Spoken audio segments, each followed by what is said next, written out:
And I was like, you know what? I've always wanted a Europe chapter ever since seeing Lizzie McGuire when she went to Rome and had that whole pop star double life. Always thought that would happen to me. So I must go to Europe and have my pop star double life moment like Hilary Duff.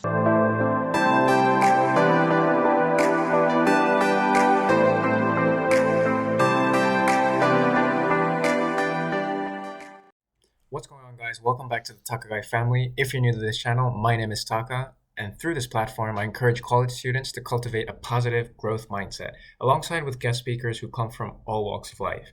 And today, I'm very happy to have Ayomide Fatunde join us all the way from Stuttgart, Germany.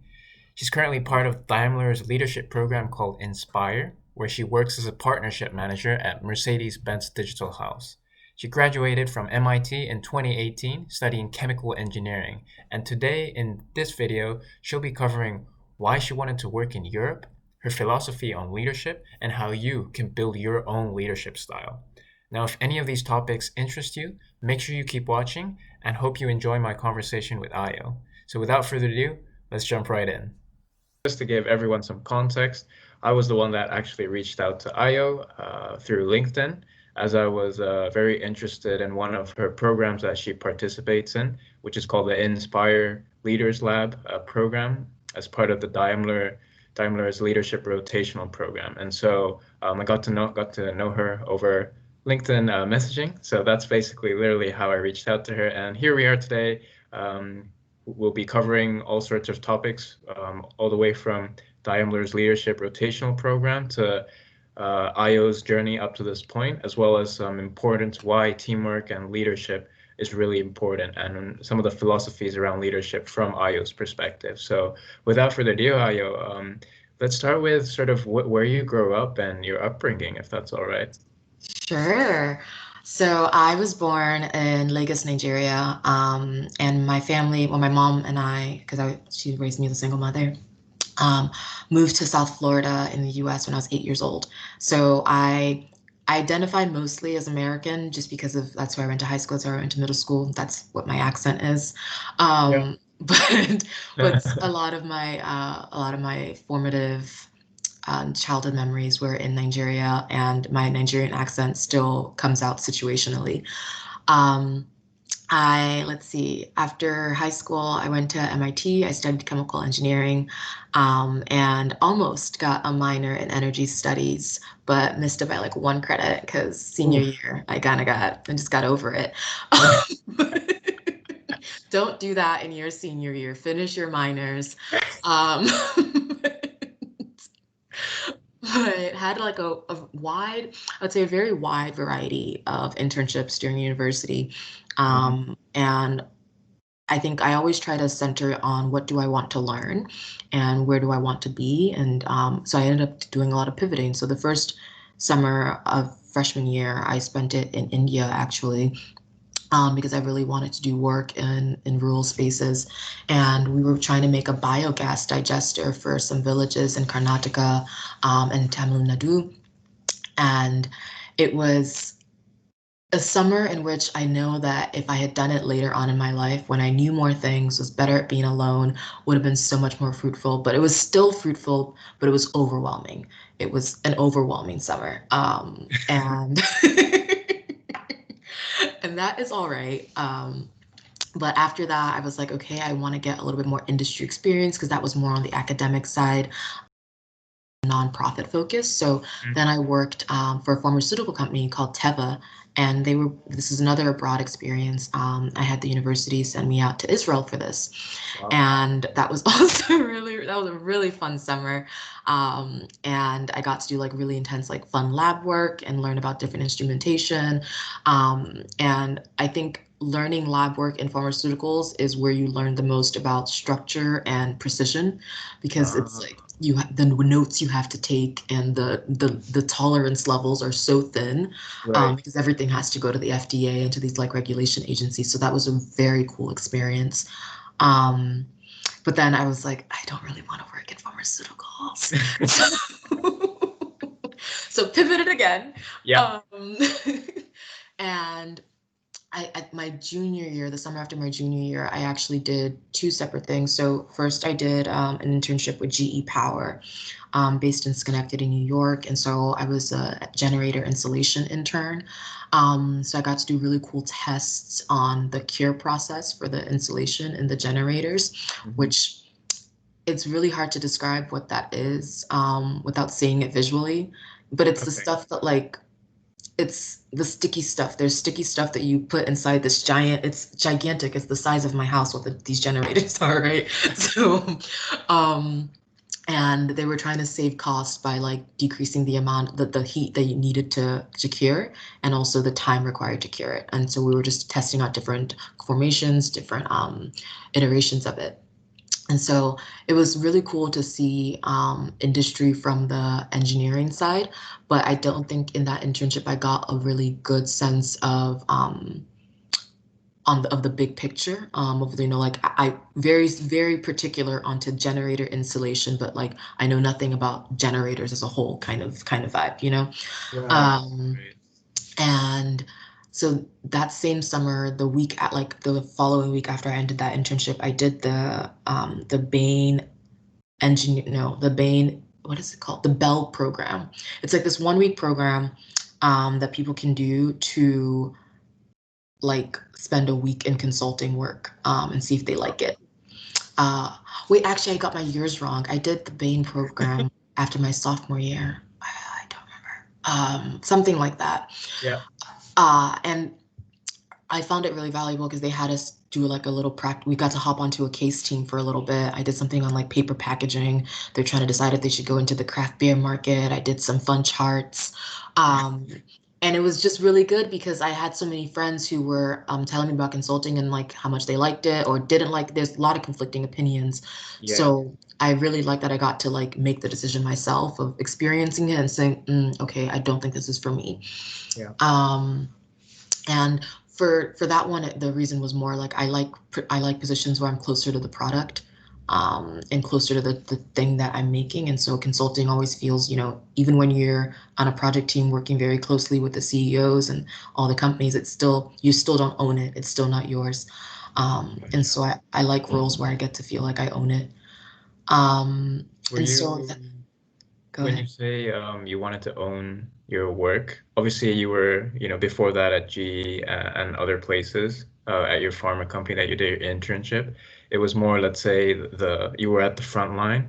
Did you want something in between sort of the higher level consulting work and the extremely hands-on, nitty-gritty engineering detailed design? Was that what you were looking for, or? Yes, yes, Yeah. exactly. Yeah. I think I was trying to figure out what role can I do where, because I think in a lot of companies they structure it where engineers don't have much decision-making power, they don't have much Right. say. Yeah. And I felt like I definitely didn't want that. Mm, But I definitely didn't want a role where it was all decision making and like you never really, got into any detail. I was like, that's not the best use of my skills either. gotcha. And so and I think that's the perfect segue into like how I ended up with Inspire, right? I only started really honing in on Europe for two reasons. One, understanding that like I was still thinking about clean energy and the regulation in Europe has just made it such that there are more companies, they're more advanced, um, they just have more support and more funding, so they're more willing to hire. Um, Yeah. and then I also at the time was dating someone who said like he was planning on moving to Berlin in very few coming months. And I was like, you know what? I've always wanted a Europe chapter ever since seeing Lizzie McGuire when she went to Rome and had that whole pop star double life. Always thought that would happen to me, so I must go to Europe and have my pop star double life moment like Hilary Duff. Um, and I was very open at the time of just like I was applying to things in Switzerland, I was applying to things in Germany, and it just so happened that I got really good vibes off the Inspire interview, and also like was really able to see they really painted a picture of what a career could look like, which is Yeah. what I felt like I was missing in my previous role. It was just like, what does my career look like? What does my 5 year look like? Me, how are you going to help me grow? Right. And the Inspire program is literally all about growth, right? It's all Mhm. about taking you from where you are and making sure that you get the skills and the experiences necessary to like help lead the company, which I was just like, ooh, that's what I need right now. Yeah, absolutely. And I'm curious to see how you manage the conversation with Exxon, because Oh you yeah, accepted that offer, right? I Correct? did. Yes, they were. It was actually super chill because I think they had. It was early enough. I told them early enough, Right. and it was a big enough program because it was their Engineers and Operations program, EIO, I think it was Hmm. called. Hmm. And they always took in like a pretty big class. So I told them early enough that they were like, oh, well, we'll just give the spot to someone else. There are lots of people that want it. It was very blasé. It was very Oh. quick. I I was also shocked. I was like, okay, I thought you guys wanted me, but I guess it doesn't matter that much.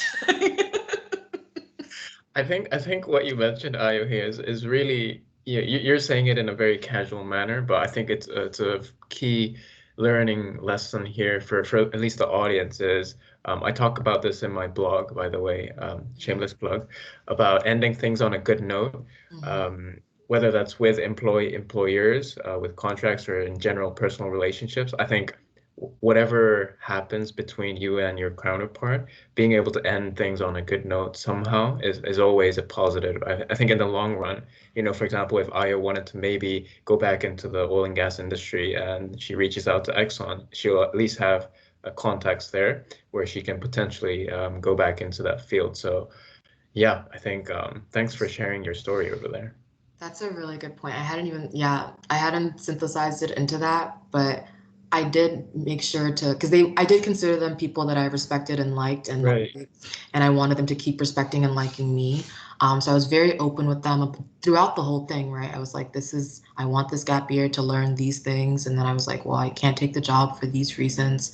But I would say it does, like reneging an offer definitely varies industry to industry. Some industries are much more strict about it. It just so happened that for Exxon, it was not that big a deal. I've had friends who like they will get like their whole university department gets blacklisted by the company because someone Yeah. reneges. Right? Yeah. So ask around before you do.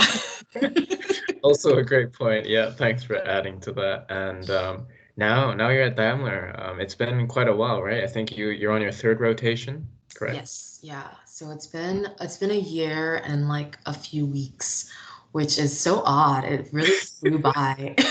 Like, I wanna stop you there because for the audience who's um, aren't aware of the program, it's effectively a rotational program where you get to go through. Daimler is a huge company. I think you guys have over 200,000 employees and various different departments. And so what they get to do is they get to choose where they want to go, obviously depending on the business needs, but their main theme is around developing future leaders, which is what IO is going through. And one thing to note is that with Daimler and with such a corporation with such history, obviously a lot of the engineers and the employees are relatively more seasoned, at least from an age standpoint. And coming in, we have IO and other young, talented individuals who are trained to become managers. And so from day one, these people are managing technically teams who are much older than them. So I think I want people to have this in perspective as we listen to your story because there's a lot of, I'm sure, struggles and hurdles to go through, correct? oh yes. Where would you like me to begin? Let's start with your first shock. Obviously, it was your first time, not necessarily first time, but in a large, let's say, European conglomerate, Yeah. in a company, and with this special role. What was your first shock moving into this role? My first shock. Or surprise, or Ye- I would say first big shock was the actual the organogram, if that makes sense. So when I okay. first like logged onto our internal intranet and saw the Teams window, and you can click through from CEO level to like where you are. You can see all the chains of command that like link down to you for every single role at the company, right? And there, I remember sitting like sifting through it randomly one day and being like, I don't even know what the words in that position, like, what does that mean? What does this person do? Like, I was like, what? I was so flabbergasted by just the magnitude of moving parts it took to make this company work. Um, and I was also just there's so many interlinkages. Even when you start working and you're working with someone and you know that he works with this other person very closely, but then you go on teams, they're actually on completely different, they're on completely different teams, but they're part of the same swarm. So it was just a lot of, there's a lot of nuance to the way the people at the company operate, which was a shock to me. And it's a very like people driven culture Mm. where when you're sending an email to introduce yourself to someone, you don't say I work on the like platform management team. You say I work on the platform management team under so and so. Mm. And it is that name, that's the name recognition that gets you in the door a lot of the time at the company. Yeah. um, and yeah, I just found that really interesting. And it's like when people want to help you, they say, I don't have the information, but so and so does. It's never like this person in this role does. It's like this person is so and so and he has the information. And then you call so and they're like, actually, I switched teams now, but I can still give you the down low. I totally agree. Yeah, when I did my post-grad internship at Tesla in the US, it was fully virtual. But then again, when I was reaching out to suppliers, international suppliers, or within the team, I would always introduce myself as I'm Taka, but I'm working for my manager XYZ. And Mhm. that was how, as you said, I got my foot into the door. So yeah, at the end of the day, I think it's a people organizations are driven by people. So I think that's one thing to keep in our minds Yeah, when we first join. yeah. Yeah, because I, And I think I've always had the very academic approach of right, like, if you work for the what's that institute we have, the Broad Institute, then I know that that means you do cancer research, right? right, And so it's like it's the name of the topic that like was how I identify you, and also the Broad Institute is like the prestigious one versus like this other one. But yeah, in yeah, I think in corporations it's very much on a people basis, which is very interesting. for sure, for sure. And let's switch gears to when it comes to being part of different teams. How do you sort of adapt yourself with the different dynamics that come along with Mhm. different teams? Yeah. I guess the actual question of how to adapt is it does take some like it doesn't feel as natural at first. Yeah, It definitely takes some time to figure out how to do it. And the first thing is just observation, right? It's like you need to pay close enough attention to know when the things that are considered normal for you are not considered normal for other people. yeah, And then vice versa to the team that you're surrounded in, and like being able to say, okay, this is normal for them, but it's not normal for others.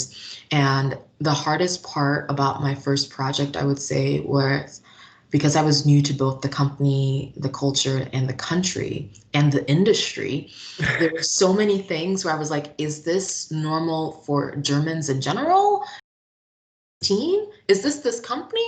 Is it the automotive industry? What's I was like, what is going on? you had so many hypotheses. It was a lot. You spend a lot of your free time, quote unquote, just like running through scenarios in your head, right? Like that's also, I think, part of teamwork Yeah, is the work that happens after when you digest the interactions you've had with people and right. what you could have done better, what things stuck out to you, like what you noticed was off. Like just doing that work at the end of the day, just taking those moments to reflect, so important. Yeah. I always find a lot of value from that. And I guess after observation, it's mimicry a little bit, I guess. It's like I like that. yeah, I think the next step is that you just start mimicking a little bit. Yeah, But you have to find there's a point where there are things that that are part of your own culture that you don't want to compromise on. And you need to find the way to blend that and still retain the senses of yourself without like fully transitioning. Or maybe it is a situation where you won't be successful if you don't fully transition. And so you need to gauge that as well, right? It's like, how Mm. much give do you need to give to get what you need to get done? Yeah. And so doing that mental work is key. Yep, I agree. I think when it comes to adapting to a new environment, yeah, it's really important that you're able to sort of read between the lines of different how different teams work and how different teams communicate, like you mentioned. It's very different depending on the department and so on. But it's also very yourself. I think for the audience who are watching, if you're going to, if you're going to be interning at a big company or small medium, doesn't matter, next summer, for example, and it's your first time, make sure that you don't lose yourself in everything that's going on, because a lot of the times you'll get sort of swiped away with everything that's going on around you. So yeah, I would say be adaptable, be willing to listen and learn, but at the same time, don't forget that you also have to stick to your core values. And sometimes if there's a big gap between that and your company values, it might be that that company is not somewhere you should be. And I think Yeah, that's also something we should keep in mind. yeah, yeah. Asking yourself that question, so important. So Absolutely. important. And I always, when I talk about this with different guests, speakers, all of these things that we talk about, imagine had we known all this in our first, second years, things would have, at least we probably would have gotten a better perspective, or, it's a nice heads up, I would say, for Yeah. all the college students out there. But I think transitioning into sort of leadership now, now you've gotten into the hang of, being able to communicate and get along with your team members, moving on to sort of a managerial role. How do you work that transition at such a young age? I guess I will also give the disclaimer that I don't think that I currently have occupied a managerial role at the company. I think I've occupied positions where I lead certain topics and certain initiatives and certain projects. Um, and I am very curious for when I make the proper transition, the new Gotcha. challenges that will come up. Um, because I like as background on the structure is that when we do these rotations, you're under a current manager, a current level 4 manager, but the person doing your evaluation of your leadership potential is that person's manager, so the level 3 manager. Okay. Um, and so in many ways, I found there's this tension because you're on a team that has already a stated leader. It's like there's someone who is the leader who's been leading this team for a while. And so there's the nuance of situational leadership, of saying to yourself, what are the areas that I can contribute at my utmost without undermining this person's authority. So that's like a very important tension to keep in mind. And then I've been finding that it's it's so much of it comes in the beginning stages came down to confidence. The I would say there's a lot of Daimler culture that's based around how you operate in meetings, and the topics you push during meetings, and so there's a lot of value placed on sort of being outspoken and defending your points well, which is really hard when you have very little background information or are completely new to a topic. Which is what a lot of us as we rotate face. Um, and I think in my second project, the big learning I got was just this element of confidence where I actually did know a lot, but I just didn't think I knew a lot in my first one. And so I would Right. like stay more quiet sometimes.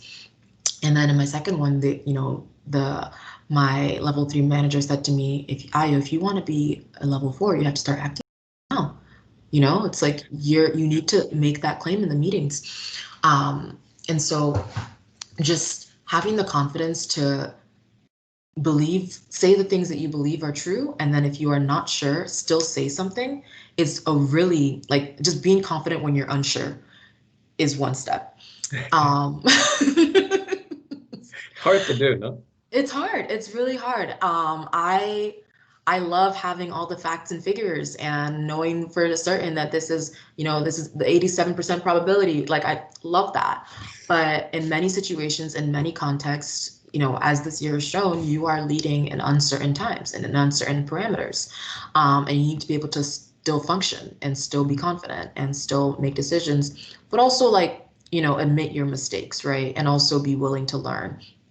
Um, and I think another thing that I've been finding within all the projects I've done is I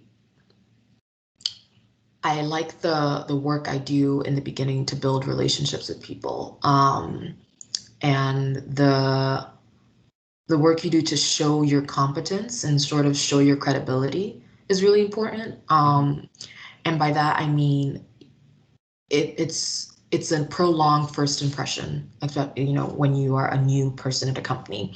Yep. And you are a sea, you're in a sea of people who are entering, and you really need to distinguish that stuff, and that you're not just some random 24-year-old person who doesn't know anything about anything. It's like you need to be very vocal about your credibility, in ways that I previously felt uncomfortable being, Sure. because I felt it was too arrogant. But there's times when, the people only have a short chance to get to know you. And if you don't state, they're not going to comb through every line of your resume. Like, you need to very strongly state your competencies, and if you don't have the competency in that area, of others, right? So if you are, I think I've had situations where, you reach out cold email to someone, um, and you make some type of gesture, some type of claim, and they come back and say, no, this is how we've been doing it forever. We're not going to do it this way. And you can say, yes, from my brain, who you clearly don't trust, person on the other end of this, I think this is the best way, and then get nowhere. Or you can say, well, from my brain, plus here's this article I found on the internet, plus my manager and I have discussed and said so and so and so. And then he's like, okay, yeah, I can buy into it now, right?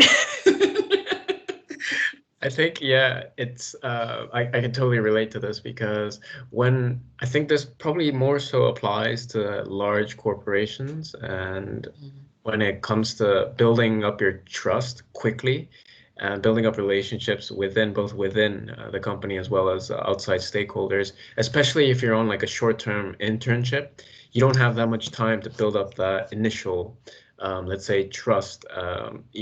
You have a limited amount of time, and how do you go about that is, like you said, leveraging different pulling different levers, whether that's articles from a established company, or more importantly, probably the people that you know, whether that's your manager or someone who's more, let's say, higher up, who have that credibility, will definitely, even though you might be saying the same thing, just by adding those extra sources, it helps improve your personal claim.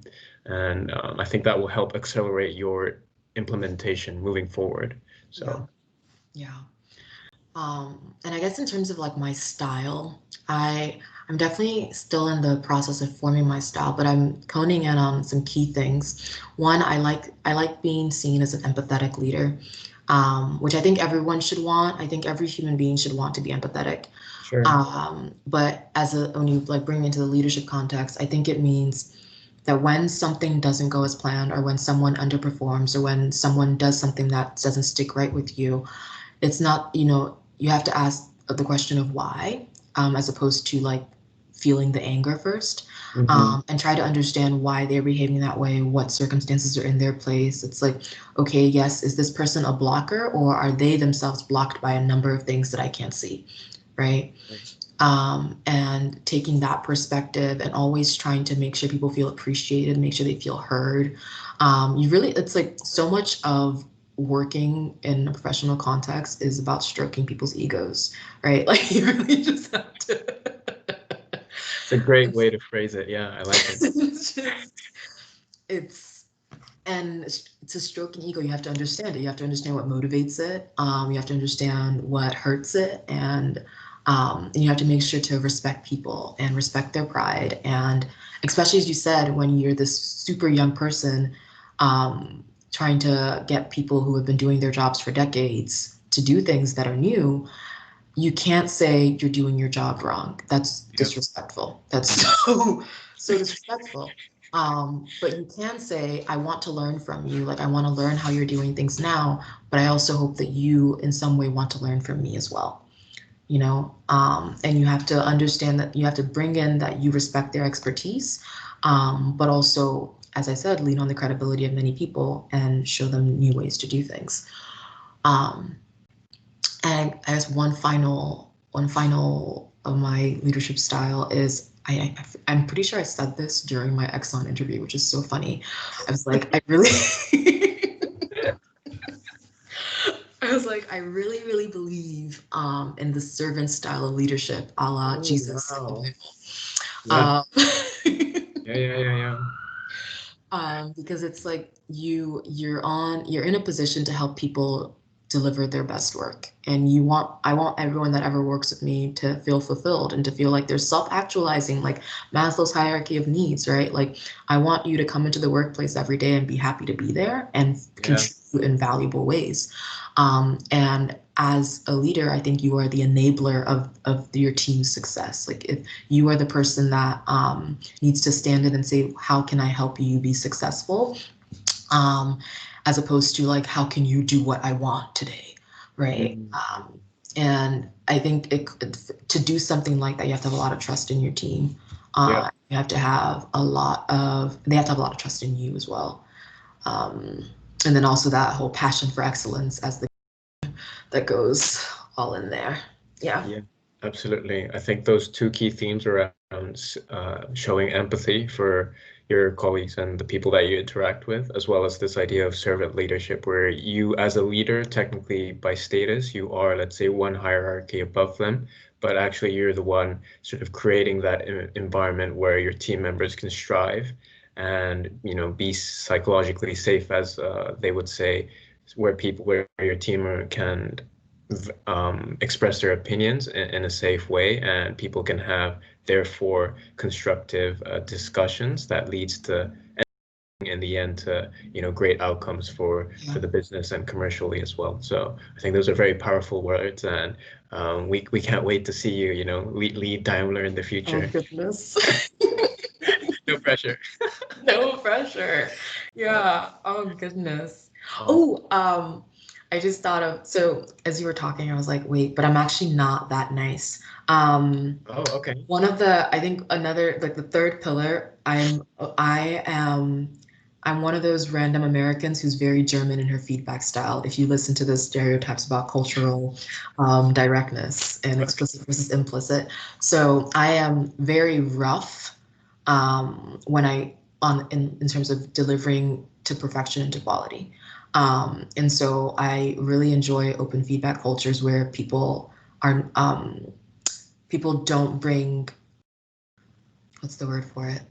I don't think it's fair to say don't take it personally, because I think we spent 8 hours at work. It is personal, Mhm. but it's more like when you can handle your work being critiqued without seeing it as a critique of you, is very important. And when you can give feedback in that manner, where you're only critiquing the work and trying to drive towards the best result, Gotcha. and you're very very clear when it's not the best result, Mm. not allowing for mediocrity in anything you do is in anything your team does. Yeah.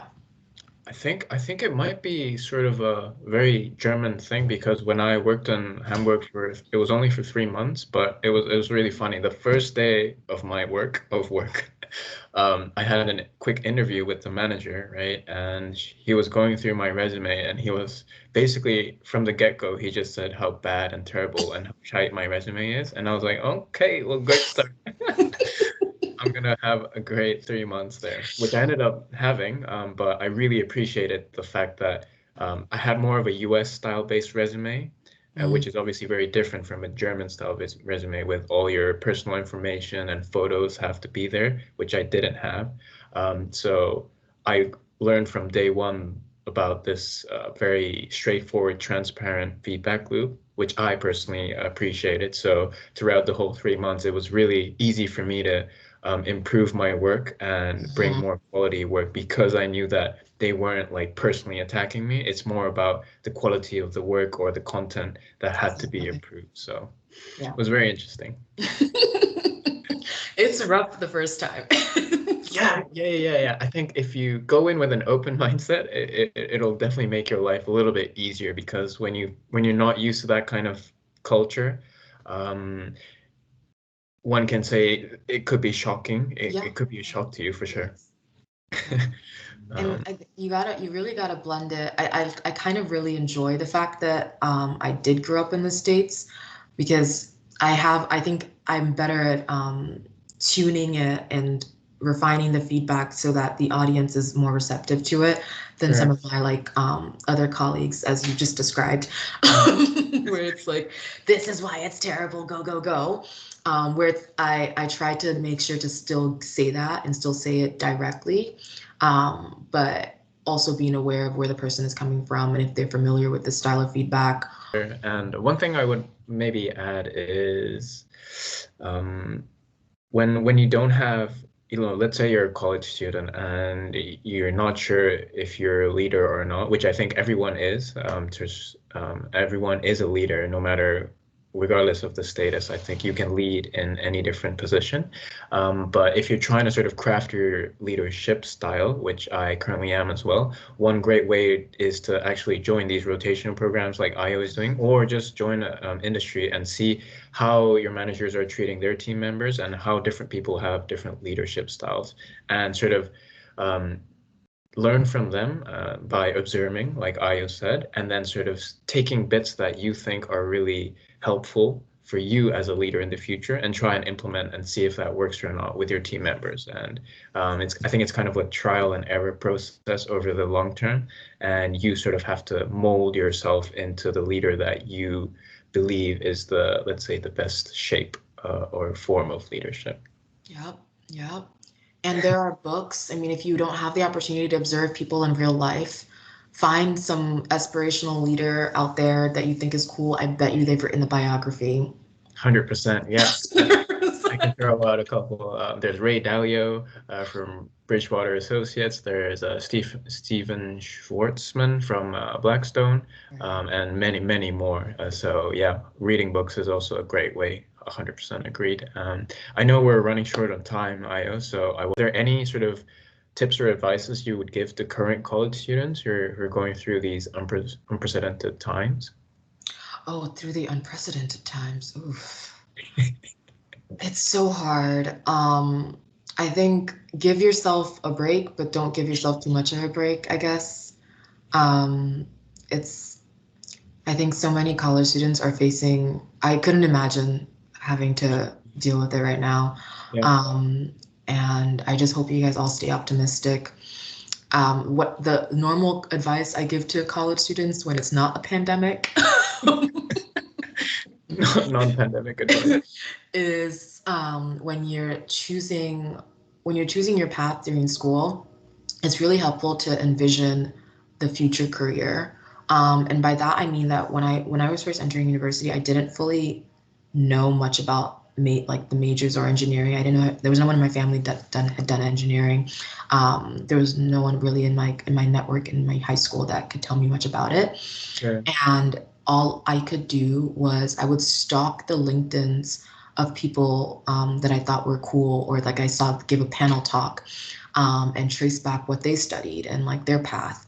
And that helped inform what I ended up majoring in, because I was like, oh, okay, well, I do want to work somewhere in energy. It seems like this major can bring me there.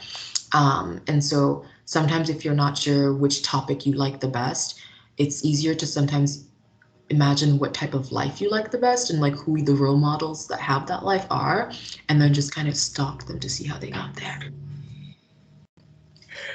Yeah. Great advice. I personally done that, and I still do. So I think it's a great way to see how other people have done it. Because if you look at it from a sort of a holistic, take a step back, 80 years or yeah, average life expectancy, we don't live for that long compared to how long this planet has existed. And it's a lot more efficient, let's say, to get a quick grasp of how people have craft it their own ways. Obviously, you have to craft your own, but those will give you at least a sense of direction of where you could be heading during university. So yeah, hope you guys found that. Hope you guys can implement right now, literally. If you can go on LinkedIn and find someone you think, if you're interested in energy space, go look at Ayo's LinkedIn, which I'll put in the description below if you're okay with that. um, and yeah, feel free to reach out to Ayo to learn more about her experience in detail. I think we captured a lot of it today, but you know, there's way more we can talk about if we had the time. So thank you for that advice, Ayo.